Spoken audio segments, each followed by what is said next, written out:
झारखंड में छात्र अपने भविष्य का हिसाब मांग रहे हैं और अब नियंत्रक एवं महालेखा परीक्षक सरकार से जनता के पैसे का हिसाब मांग रहा है। एक तरफ जेपीएससी जेएसएससी को लेकर युवा सड़क पर हैं और दूसरी तरफ सीएजी की रिपोर्ट झारखंड की सरकारी व्यवस्था में ऐसी कमियां सामने रख रही है जिन्हें देखकर सवाल उठना लाजमी है। सबसे बड़ा आंकड़ा सुनिए, 1,60,565 करोड़।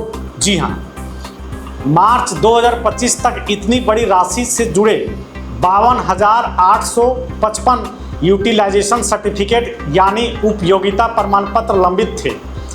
अब इसे आम भाषा में समझिए, सरकार ने पैसे खर्च किया लेकिन उस पैसे का इस्तेमाल जिस काम के लिए हुआ उसका प्रमाण देने वाली दस्तावेज बड़ी संख्या में लंबित है।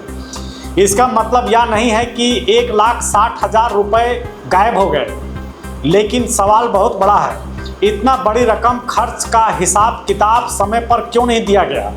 और यही सवाल सीएजी की रिपोर्ट सरकार के सामने रखती है।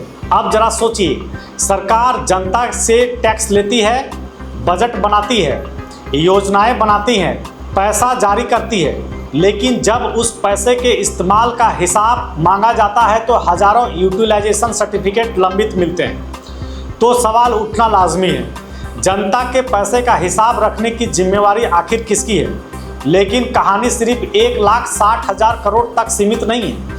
सीएजी की रिपोर्ट में ग्रामीण विकास, प्रधानमंत्री आवास योजना, जल जीवन मिशन, मनरेगा, परिवहन, जीएसटी और उत्पाद विभाग तक कई जगहों पर गंभीर कमियां सामने आई है। अब आते हैं मनरेगा पर, जिस योजना का मकसद गांव के गरीब लोगों को रोजगार देना है। सीएजी की रिपोर्ट के मुताबिक 2019 से 2024 के दौरान प्रस्तावित कामों में केवल करीब 27% काम ही पूरे हो सके। करीब 50 लाख काम अधूरे रह गए। इन कामों पर लगभग 2,633 करोड़ खर्च हो चुके थे। अब सवाल सीधा है, जब काम पूरी नहीं हुआ तो करोड़ों रुपए खर्च होने के बाद भी गांव को उसका पूरा फायदा क्यों नहीं मिला? और मजदूरों की मजदूरी का भी सवाल है। मार्च 2025 तक करीब 321 करोड़ की मजदूरी लंबित बताई गई। जिस मजदूर ने काम किया उसे अपना पैसा पाने के लिए इंतजार करना पड़े तो सरकार की योजना का सबसे बड़ा मकसद ही कमजोर नहीं पड़ जाता है? यह सवाल है।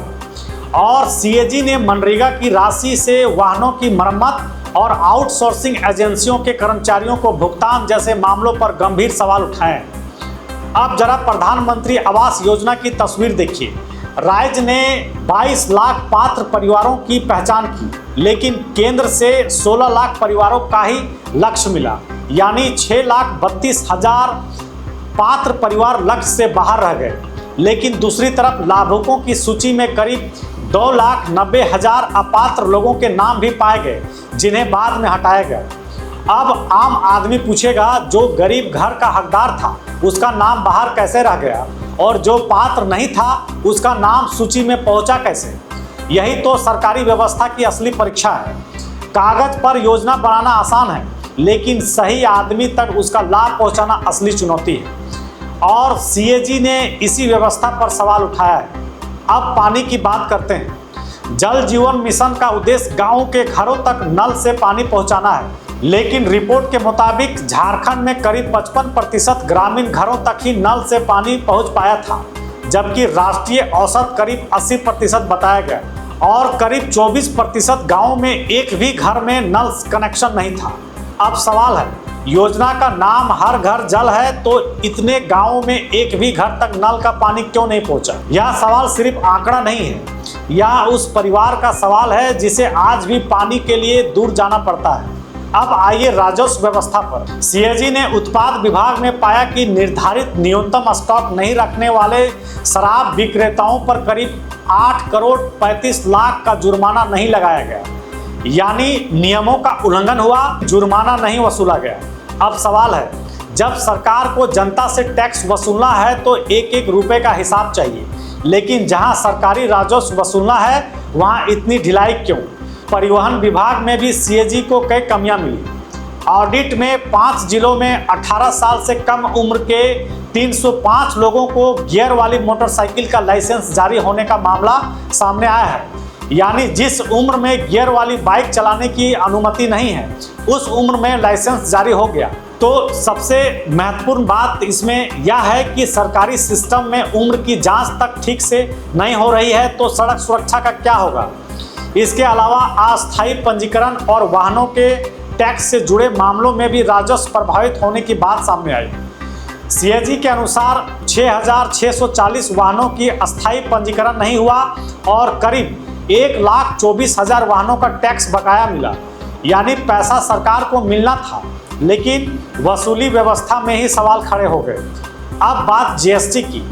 सीएजी की जांच में जीएसटी और ई-वे बिल के आंकड़ों में विसंगतियां मिली और करीब 343 करोड़ की करदाता तथा आईटीसी से जुड़ी विसंगतियों का मामला सामने आया। 23 बड़े करदाताओं के मामलों में आयकर रिटर्न में 95 करोड़ की बिक्री दिखाई गई लेकिन जीएसटी पंजीकरण नहीं था। अब सवाल है, जब सरकार के पास जीएसटी डाटा है, ई-वे बिल है और आयकर का डाटा है तो इन आंकड़ों का मिलान समय पर क्यों नहीं हुआ। यानी एक तरफ सरकार राजस्व बढ़ाने की बात करती है और दूसरी तरफ सीएजी ऐसी कमियां सामने रखता है जिनसे राजस्व वसूली प्रभावित हो रही है। अब वापस आते हैं सबसे बड़ा और महत्वपूर्ण सवाल पर। 1,60,000 करोड़ से जुड़े यूटिलाइजेशन सर्टिफिकेट आखिर लंबित क्यों है।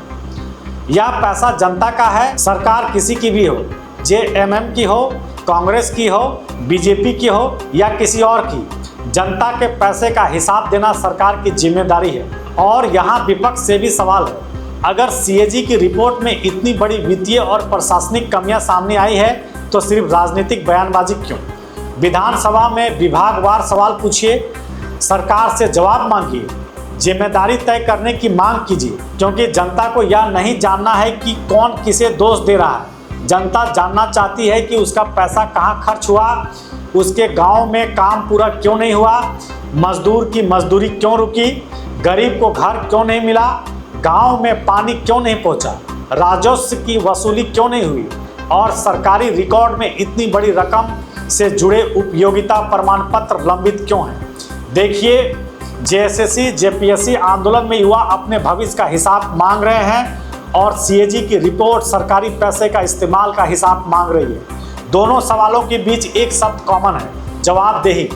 सरकार को जवाब देना होगा, विभागों को जवाब देना होगा और अगर कहीं नियमों का उल्लंघन हुआ है तो जिम्मेदारी भी तय करनी होगी, क्योंकि सरकारी पैसा किसी मंत्री का नहीं है, किसी अधिकारी का नहीं है, किसी पार्टी का नहीं है, यह जनता का पैसा है और जनता अपने पैसे का हिसाब मांगने का पूरा अधिकार रखती है।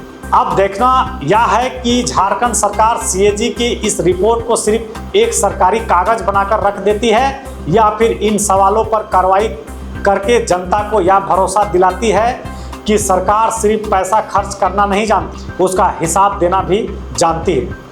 नमस्कार।